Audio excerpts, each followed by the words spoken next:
It was a nice weekend. I have a flight to New York in about 6 hours. Played some pinball with Teresa today. Put one modification into Twilight Zone this evening. And it's episode 42. Let's go.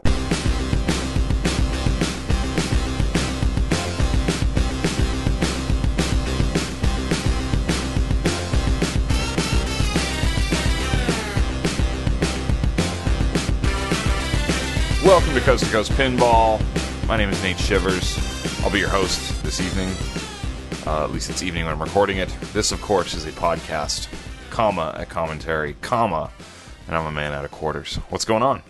It's Sunday night, the night before Veterans Day.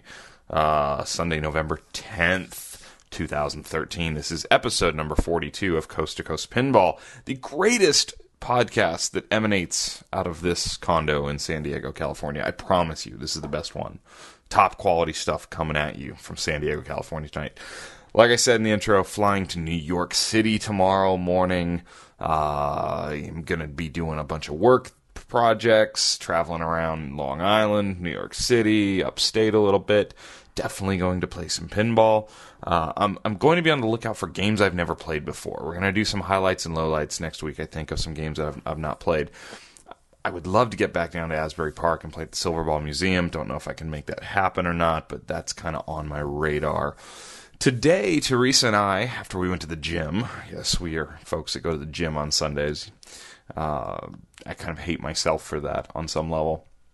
We went to the Mira Mesa Bowl, which is where Teresa loved to go and play Attack from Mars. And as we walked in, I said, I have a feeling Attack from Mars is no longer here. Because I've noticed on the San Diego pinball maps, and as I've gone to places, the games are all mixed around. And I don't know who operates all these games. I've not looked that far into it.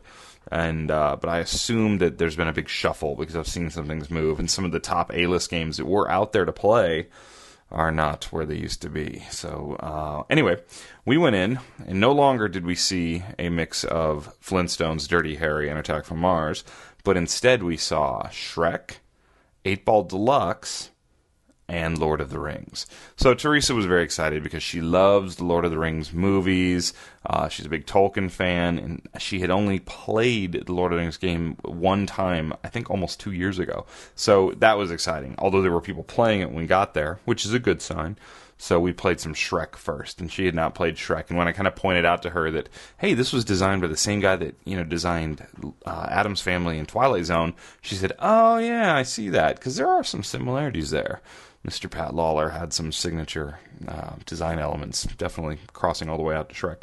So we played a lot of that. It was fun. I like the layout of Shrek and Family Guy, obviously. I don't love the theme of Shrek. Family Guy I like more, but even then I don't really love that as a theme.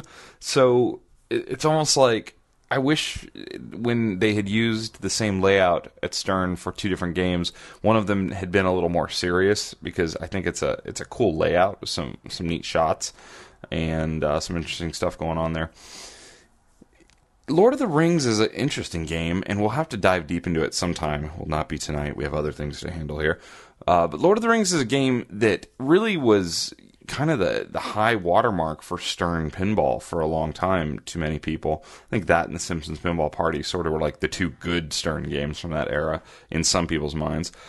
Lord of the Rings, I like a lot about it. I like the rule set. I like the progression. I like some of the artwork. I like some of the design. A lot of the shots feel real kind of smashed in there, sort of tight.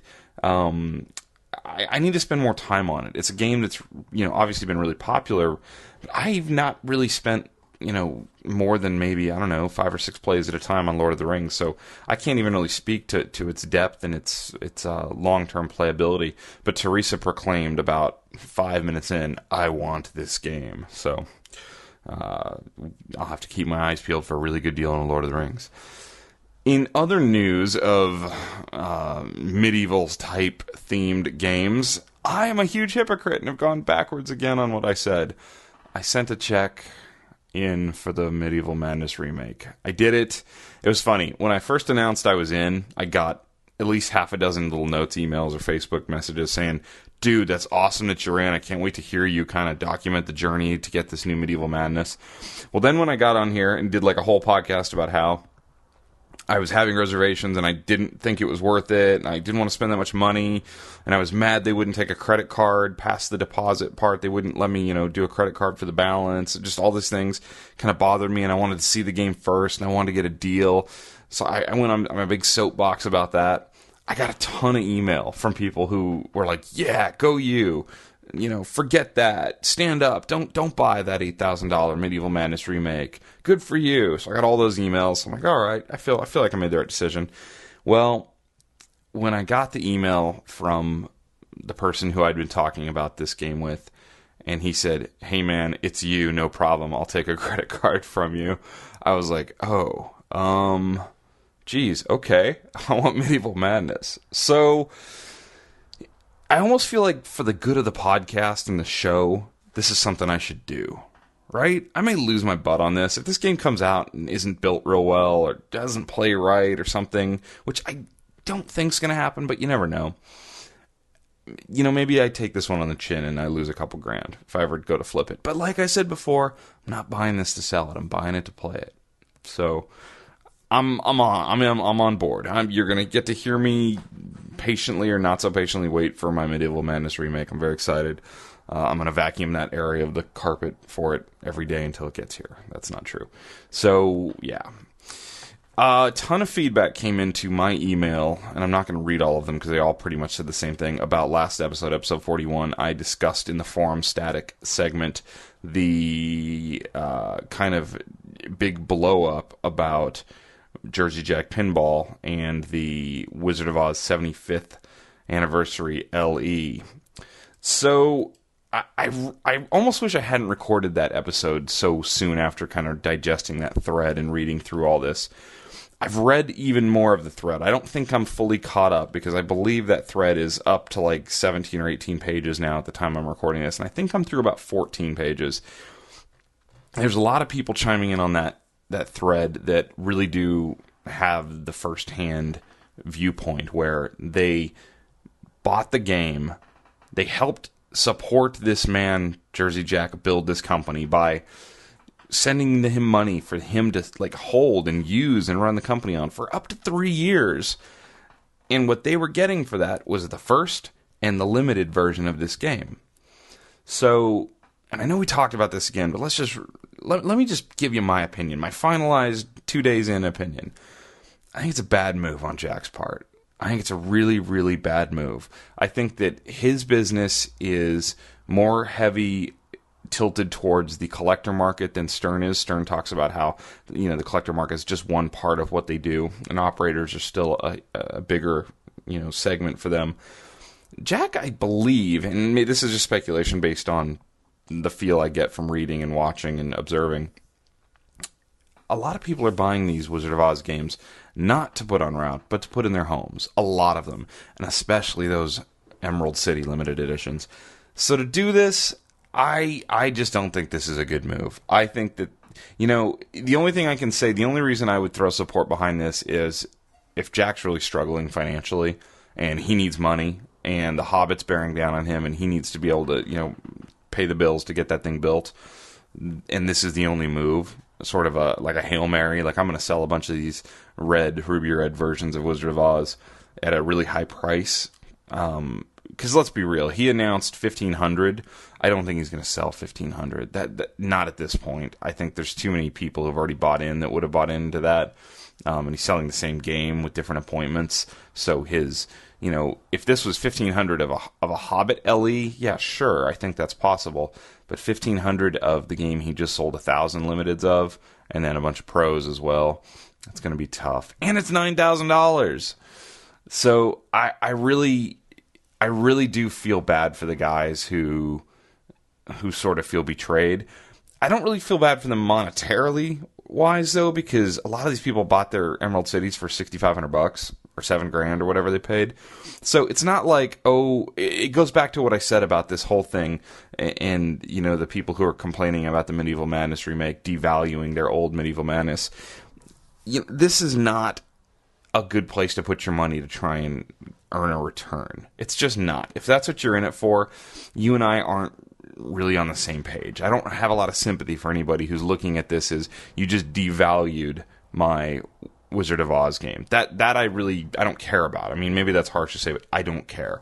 What I will say is all of those people, not all of them, a large percentage of those people who paid Jersey Jack way in advance and waited through all the delays and all the misfires and all this and all that, they were promised a limited edition of a pinball machine. And the way that we've seen limited editions work so far, and I really think this whole limited edition thing has actually kind of gotten ridiculous, but is that you get the limited edition has up until this point been the top, the pinnacle, the fanciest, the deepest, the most robust version of said game. And then there's the standard models.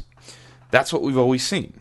So, especially the fact that Jack sold 1,000 of these to people, some of them 3 years ago, and then brings out a game that in many people's eyes is the new pinnacle, the new top, right? This new Ruby Red one, to a lot of people, I mean, it has more toys.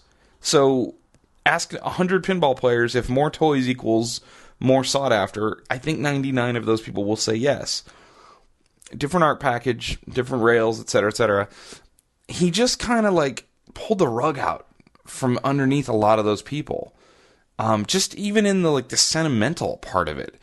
Because now they have one of the first ones, and that's an argument I keep seeing bandied about there. You know, oh, you have one of the first pieces of the Jersey Jack history. Well, that's fine, but is he even going to sell 1,500 of these Ruby Reds? Probably not. Let's say for argument's sake, let's say he sells 400 of them. And then he's done. And then at some point he's got to stop building Wizard of Oz, right? I actually called this a long time ago and said he'd probably be building Wizard of Oz machines for 4 or 5 years.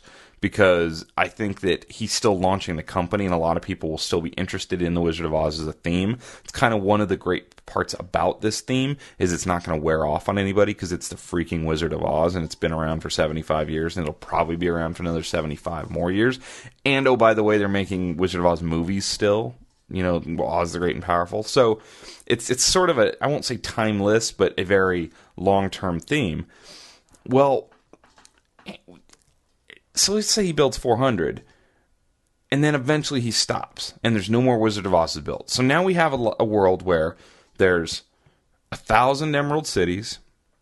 Let's say there's, I don't know, just for argument's sake, 2,500 standards and 400 Ruby Reds. So now I'm the guy who paid my $6,500 at the very beginning, and I don't even have the most limited, rare, sought-after version of the game. Forget it as an investment, just for kind of bragging rights and collectability, right? Because, don't get me wrong, I don't begrudge the collectors, the people who are just buying these games to collect them, and maybe they don't play them a lot, but they just collect them because they love the artwork, they love the architecture of it, the design aspect of it. There's a lot to that. So I don't begrudge those people as collectors who aren't worried about, ever going to Papa and being a great player or ever getting to every wizard mode. And you know what? If you take the glass off to see everything in your game, good for you. I don't care. You own it. It's yours. The collectors are driving a lot of the growth in this industry right now. And to kind of pull the rug out from underneath your first 1,000 like that is just, man, that's rough. That's really rough. I think he'd have been better off making 20 of these things and making them $15,000. Because then you could have the argument of, hey, I was really doing these for the select few high-end, blah, blah, blah, blah, blah. But man, saying $1,500, and yeah, I know they're $9,000, but I don't know. So that's kind of my final word on that. And that thread is going to just keep going. People are not happy. I haven't seen Jack roll into that thread yet. Maybe he has, and I just have missed it, but I haven't seen that yet. I want to talk to Jack about this. I don't know if he'll want to talk about this right now, but I would love to talk about this with Jack. So anyway, that's kind of where we're at with my thoughts on the Wizard of Oz debacle of sorts.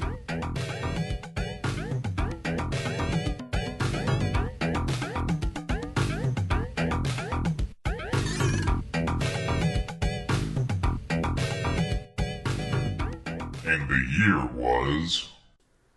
let's see, where were we? When I last left off, back in 1989, George Bush was still president. No, I'm just kidding. So this is the problem doing years like 1989 where there was a fair amount of games released for this segment, and the year was. It takes a while. I can't do them all in one concise 45-minute little podcast like I would like to do. So when I last left off in episode 41, if you haven't listened to episode 41, go back and start there, because we started off 1989 and we went through the first few months. And we left off talking about Black Knight 2000, which I thought was a great title to end with, because it sort of signified the bookends of the decade. We started off with Black Knight and then Black Knight 2000 at the end of the 80s. So that's pretty cool. Jumping into May of 1989, and I'm going to pull up a photo of this one while I talk about it, because it's a game I just simply ignore based on theme.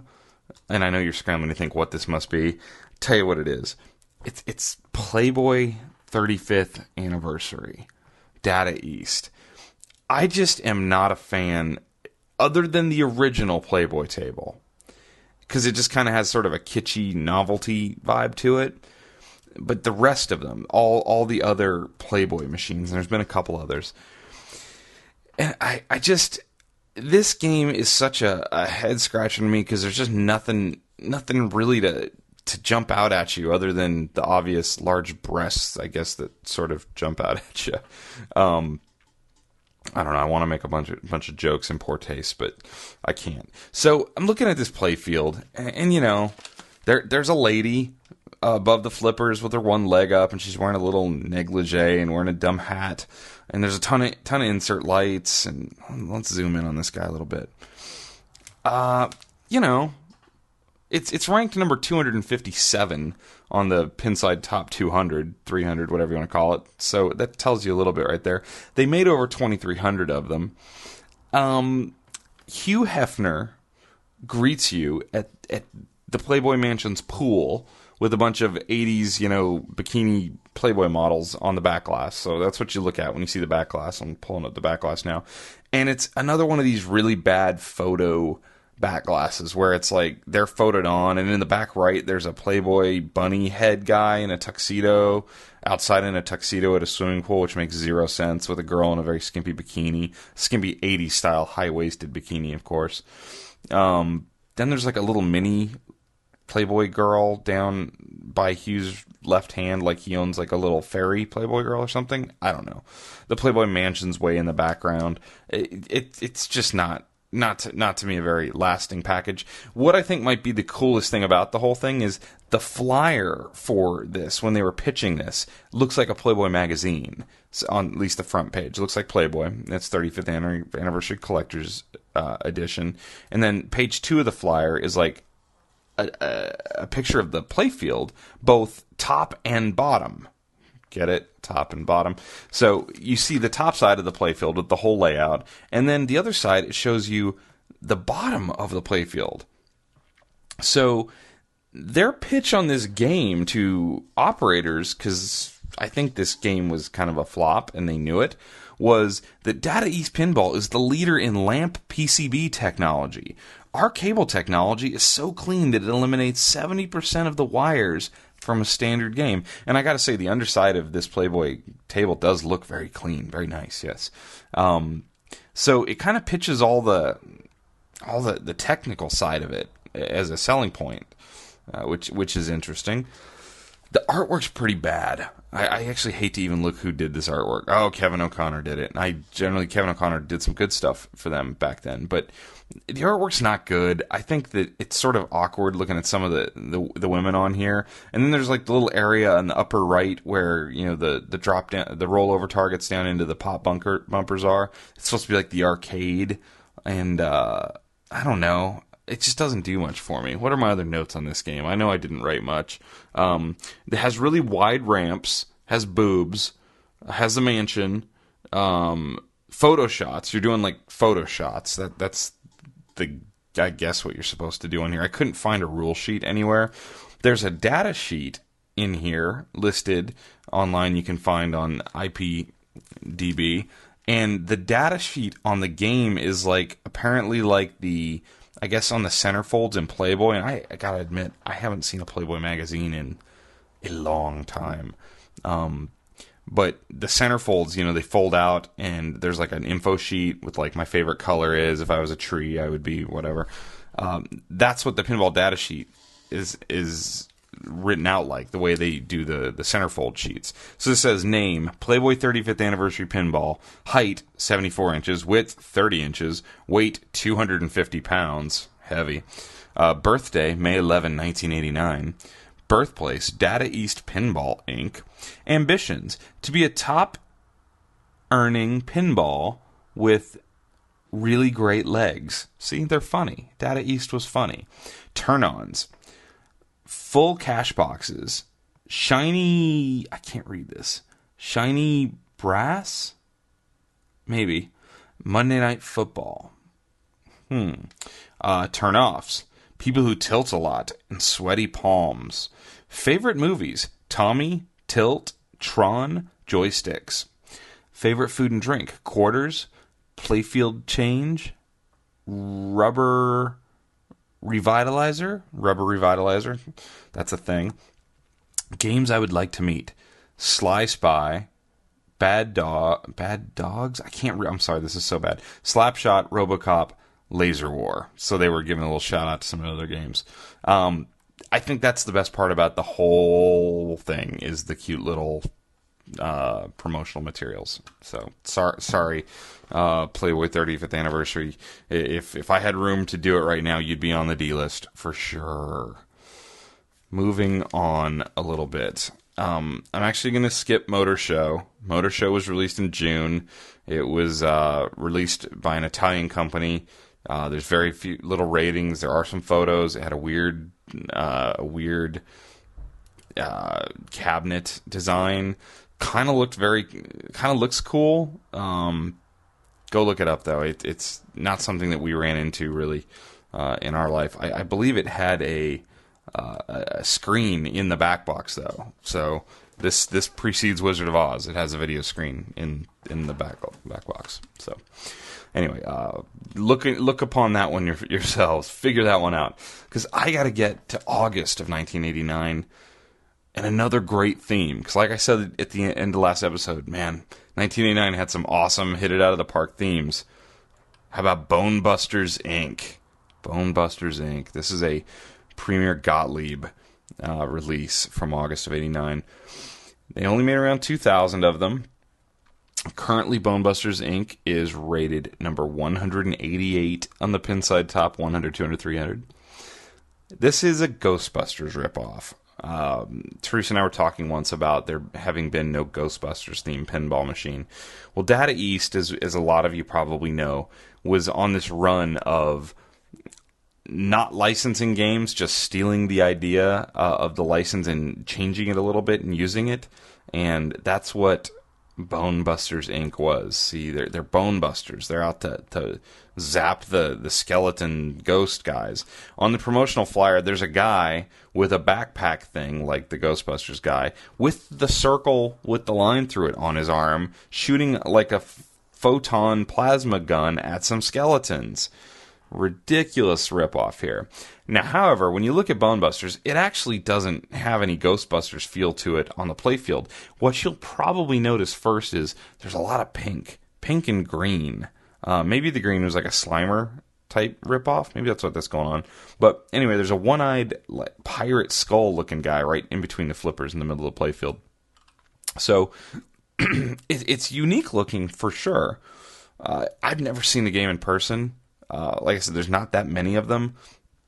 Definitely a 1980s vibe to it with all the neon. It's a busy looking playfield. There's a wire form that kind of crosses it. There's a lot going on as far as kind of structures and whatnot. There's like a jump shot straight up the middle that looks really cool. I would actually like to see one of these games and play one of these games. Some of the reviews of this game, actually, people like it once they've played it. It's a 3-flipper game. There's drop targets on the right. There's a flipper on the left that you can hit the drop targets with. Looks like there's just one pop bumper out on the left, I believe.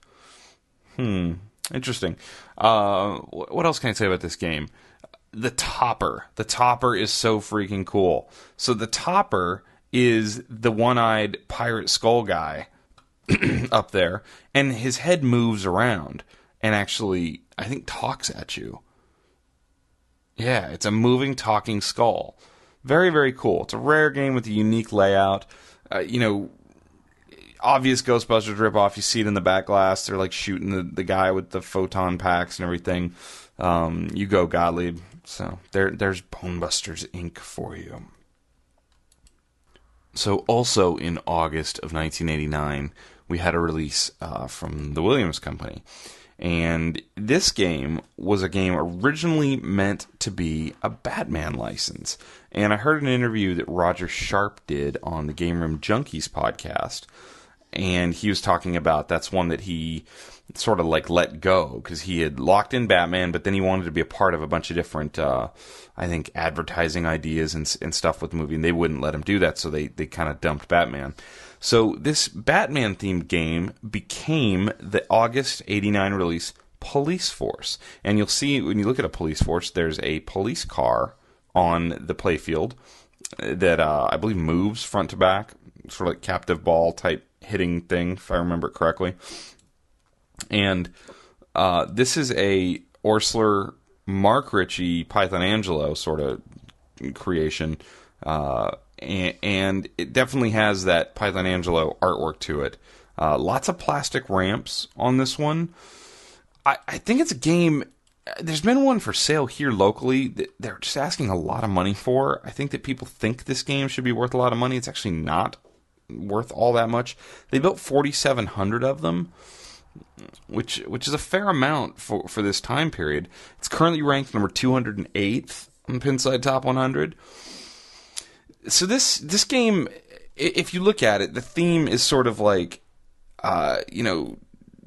being chased from police, but there's like alligators with guns and rats on the playfield, and the lions and the big cats are the police. There's a shark who's not in the water on the back glass. I don't know how that works exactly. The topper has, like flashing police lights, which is kind of cool. I've played this game a couple times. It's okay. Not a lot to it for me. Little bit too basic. This game, however, has one of like the most infamous like bad rule ideas ever. And it really ruins a multiplayer game, and it's a takeaway shot. So if you're the last player, when you get to the third ball, you can totally screw over your other players, because you get the chance on ball 3 to hit 2 ramp shots in a row, and then either take the high score that's on the game, or if you're in a one-player game, you can double your own score. Just right off the bat, just double your score. But in a multiplayer game, you can just take whoever's got the high score. Or maybe it's the high score of the game. So then you can instantly win. Kind of lame. The middle ramp on this game, right in the middle of the playfield, also offers unlimited millions. So you can just keep going and going and going. Kind of a repetitive game. A lot of yellow in this game when I look at this thing.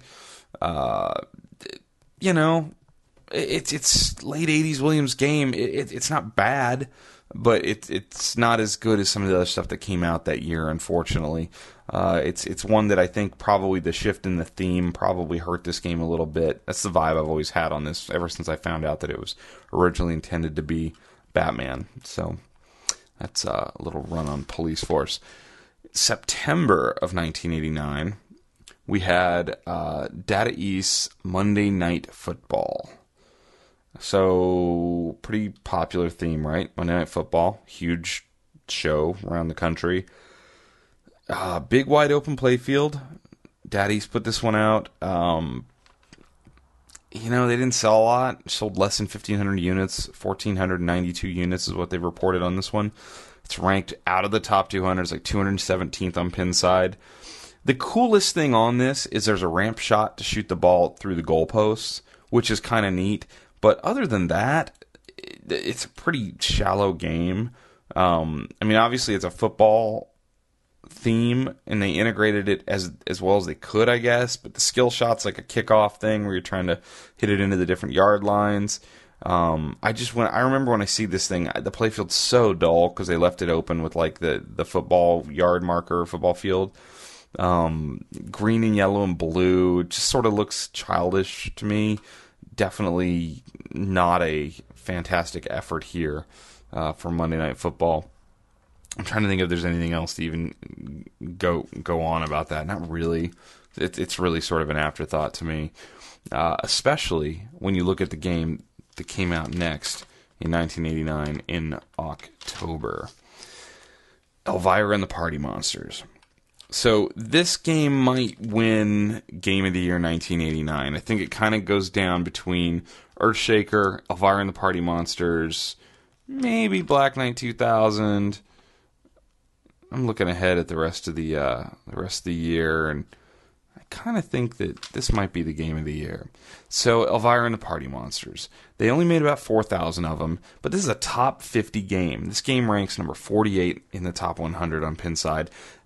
Very famous design team of Dennis Nordman and Greg Freris.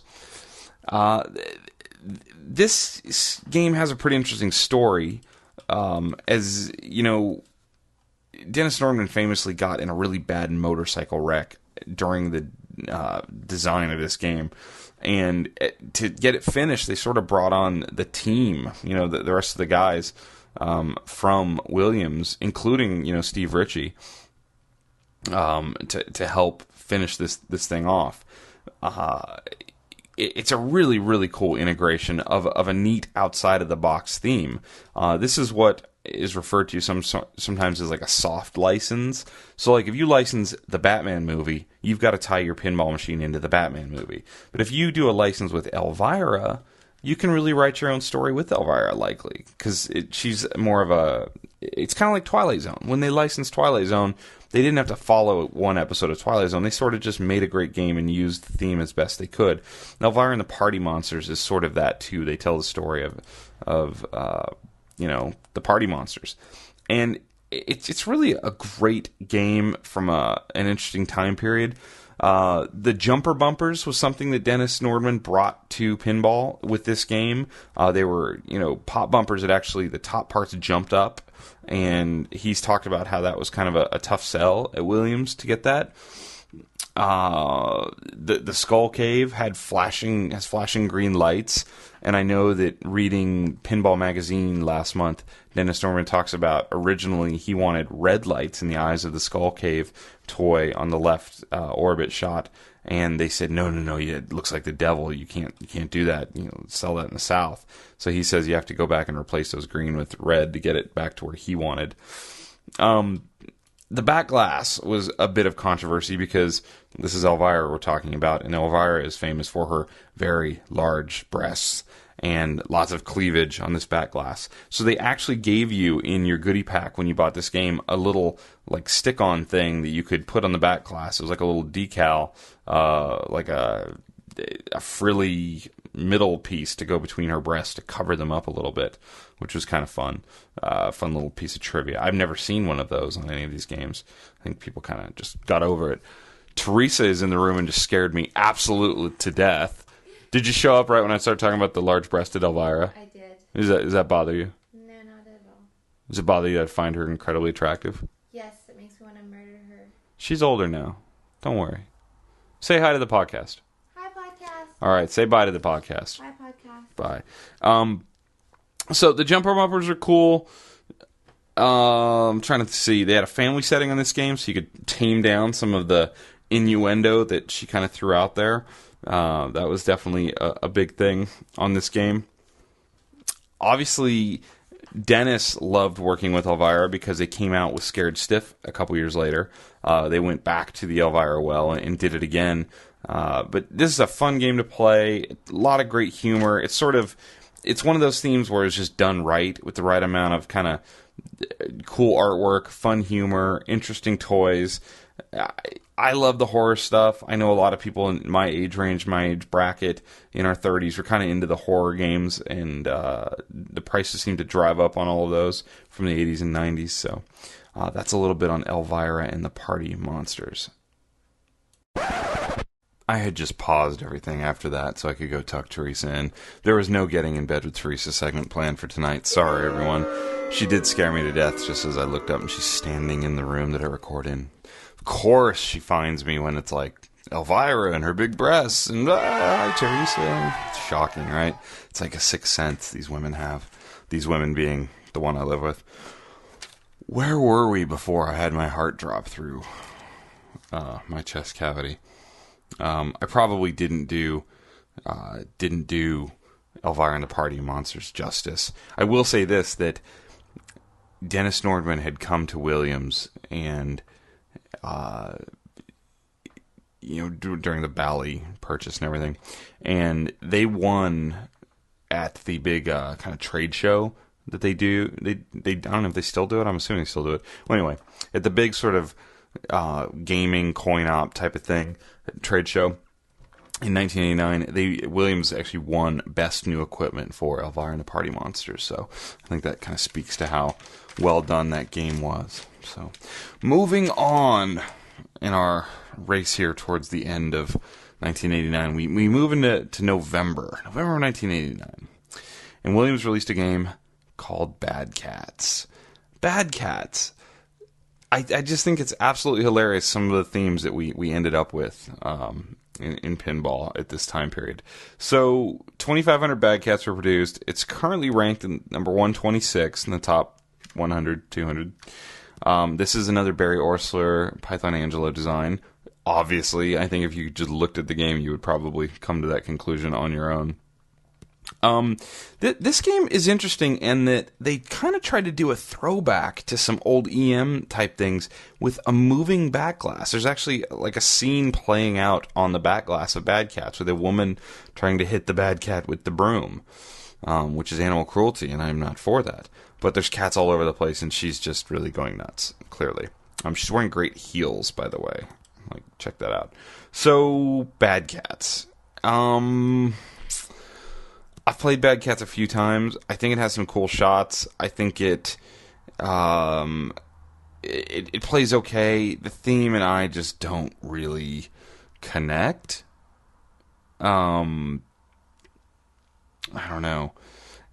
One of the cool things that this does have, it has like sort of a linear target, like sort of like up top, which is very reminiscent of the very target that Gottlieb had back in the day.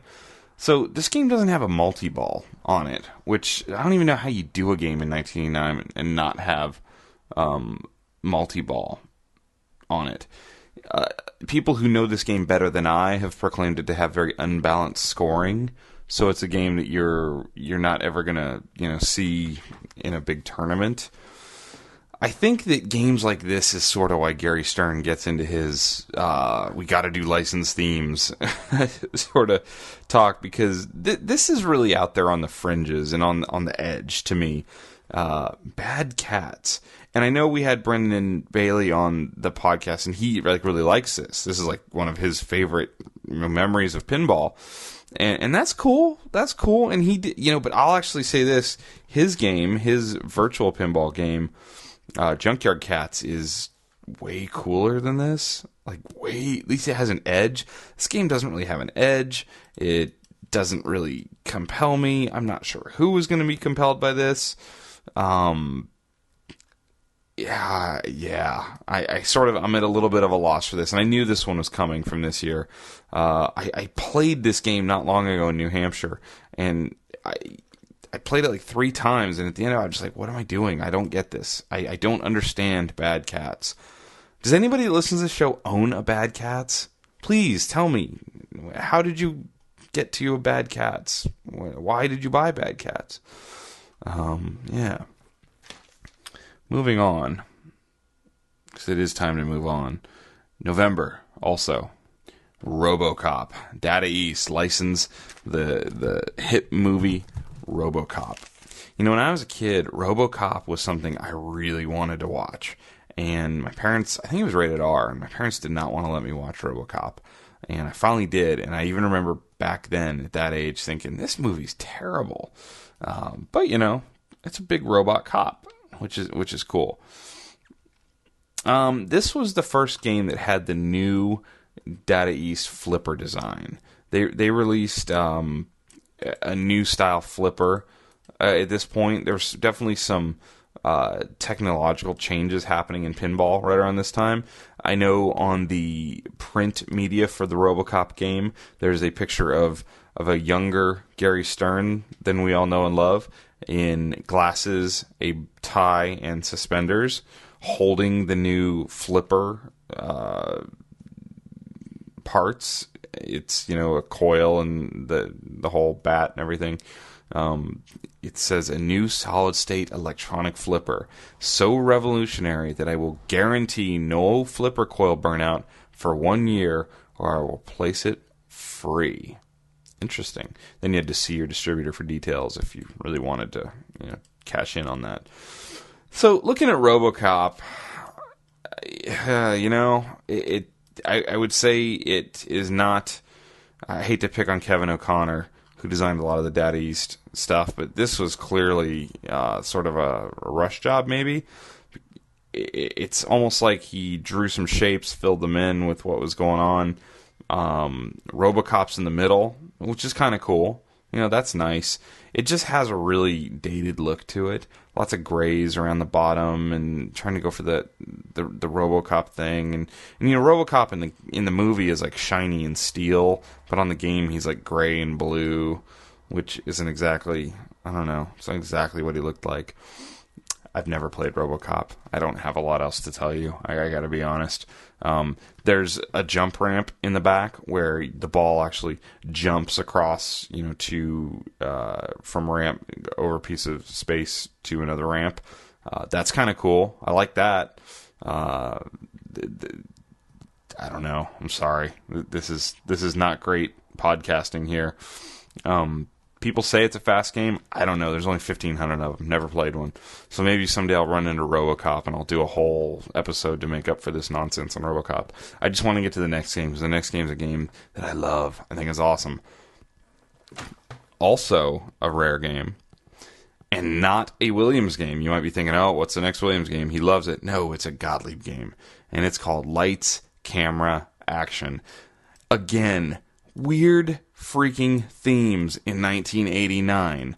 So, Lights, Camera, Action. Let's talk about this game. This was released late in the year. It was released in December of 1989, right at the end.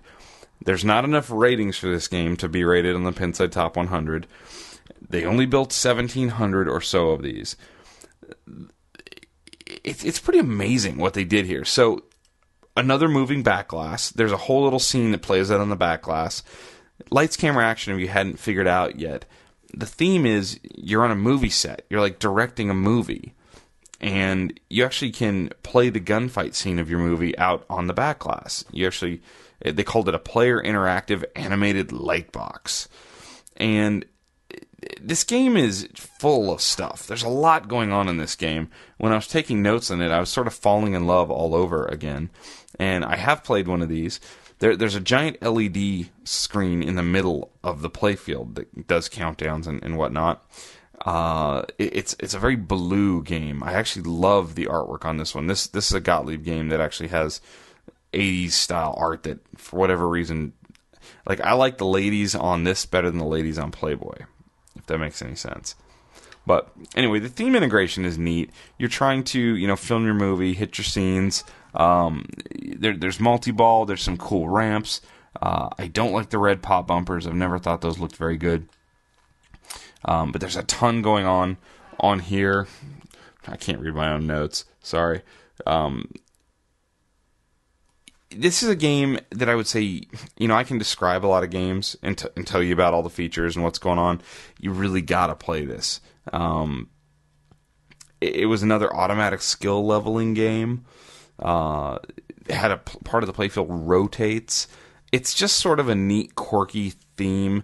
It wasn't successful. This game was not a hit. They didn't do very well with it. I just really like it. And I think that it's definitely one of those games, if you could find cheap, you could kind of have something special, maybe. Maybe I'm talking Lights, Camera, Action up a little too much. But it's a mode-based game. It's got some quirky artwork, some interesting things we had. Like, so the back box is weird with the moving gunfight and all that, but it also has this topper that sort of is, it's supposed to be like lights on the movie scene, like on the set, that shine down on you, which is kind of weird. There's something just in the moment of this game that it just hits me right. Lights, camera, action. I don't know. Maybe I'm just tired. I just think it's really, really neat. We're going to end 1989 with another animal-themed game. I don't know what it was with all these animal-themed games. And it's Mousing Around. And this is a Bally Midway Williams release. So Mousing Around, to me, it's like almost a sister game to Bad Cats, because I always thought of them that way. I absolutely hate the promo slogan they had on the flyer for this game. It was "Grab profits by the tail." Like, I get it, okay. So Mousing Around is one of the better, I think, of the cartoony 80s kind of cheesy drawings for artwork. I think it's one of the better ones. It actually has really kind of cool artwork. Wasn't an overly successful game again. 2,000 of these things were built. It ranks number 124 in the top 200. This is one of the first games that actually had individual jackpots, so that the jackpot didn't go up with the machine on a multiplayer game. When you play this game, you each have your own jackpot that you can chase for it, carried over. Which was like, I think Cyclone did that, and it very much a System 11 type of game. Maybe it wasn't the first one, but it was one of many that did that. The center ramp. The center ramp gets talked about on Mousing Around a lot, because you can actually just hit that center ramp over and over and over. And it's sort of a quirky layout with the way the ramp kind of is right in the middle of the playfield. It sort of reminds me of Whodunit a little bit. There are like a 3-target bank, which we saw in a lot of games kind of after this, where you hit the 3 targets, they move down, and then the ramp is open for you to shoot.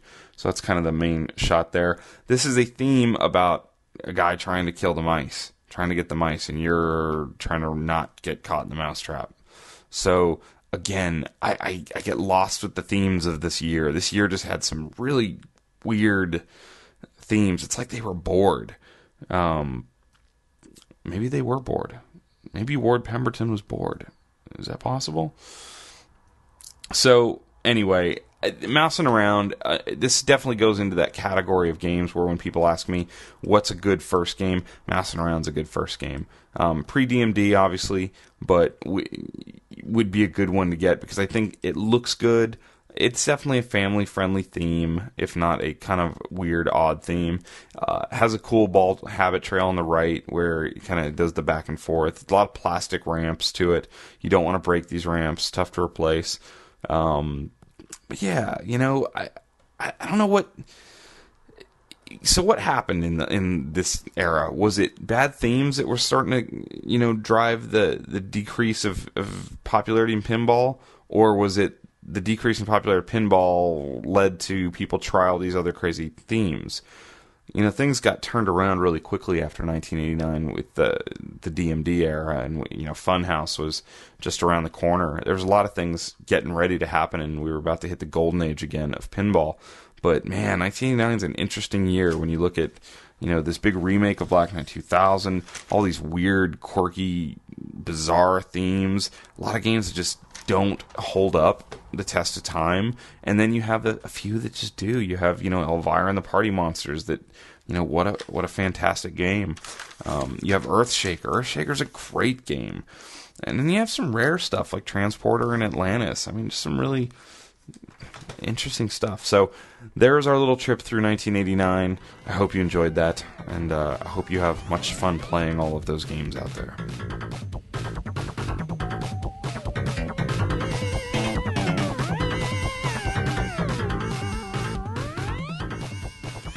So this show's over, and I have to admit, was rambling a lot about those last few games because I don't like a lot of those games. And it's hard for me to get really excited about games that are all sort of non-connecting themes for me and not all that really deep to play. Kind of play it a few times and you're done with it. So, but I did want to get through 1989. I really enjoy those trip down memory lanes, especially the years where I don't know all the games that well. And that's it's fun to do the research. It's almost not as fun to talk about them because I don't feel like I have a lot to offer you guys. But you're always welcome to comment on the blog on coast2coastpinball.com about any of those games you might be more familiar with, or be able to give me some key points to look for, because I'll eventually find some of these games and play them out in the world. I gotta go to bed. Gotta get up, fly to New York. I've got some other stuff planned for the podcast this week. Should be fun. Appreciate you listening. You can find us on Facebook. We're on Twitter. It's at C2C Pinball. You can email me at coast2coastpinball@gmail.com. And until we speak again, enjoy yourself out there. Bye. Well, I never. Yeah, and you never will with them soup cans on your head. Listen, young lady, I don't know who you are or where you came from, but you most certainly don't fit in this town. Why, you don't even fit in that dress. Listen, sister, if I want your opinion, I'll beat it out of you. Anita! It's the Antichrist, I tell you, the Antichrist. Hey, let's party!